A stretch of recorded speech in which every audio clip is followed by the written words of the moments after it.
I'm going to reload my fire a little bit and put some more wood in here.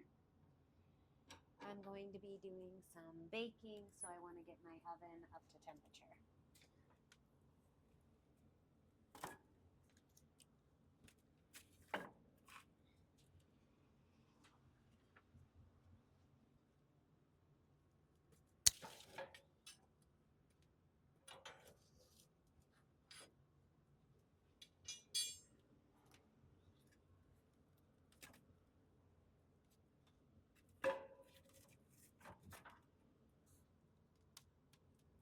All right, I've got a pretty good amount in here.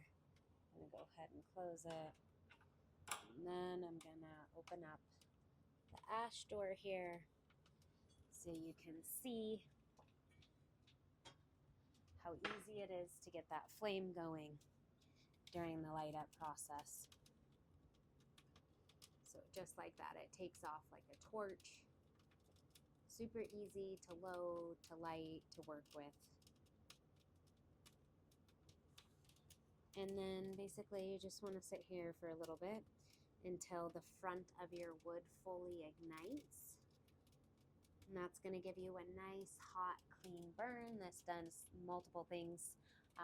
Cleanliness. So it's going to keep your glass burning clean. Also, as far as what's circulating around the oven is going to be cleaner when you have a good, nice, hot flame during the takeoff after refueling.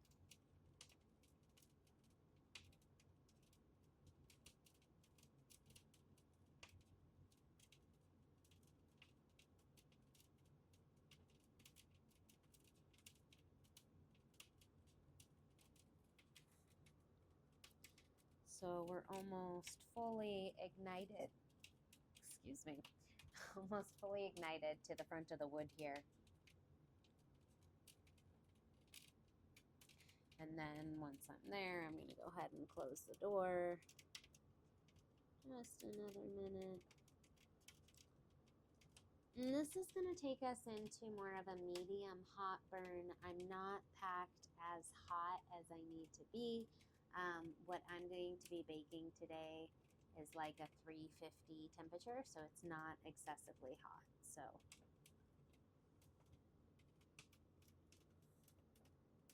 yeah, and you can see the adjustment in the airflow like that quick in the flame. And that's why it's really important that, well, this is a very useful tool to do when lighting and reloading your fire. It's super, super important to make sure that you don't walk away and leave this ash pan open, because you could definitely run the risk of overfiring your stove. Okay. There we have it. All right, she burns beautifully.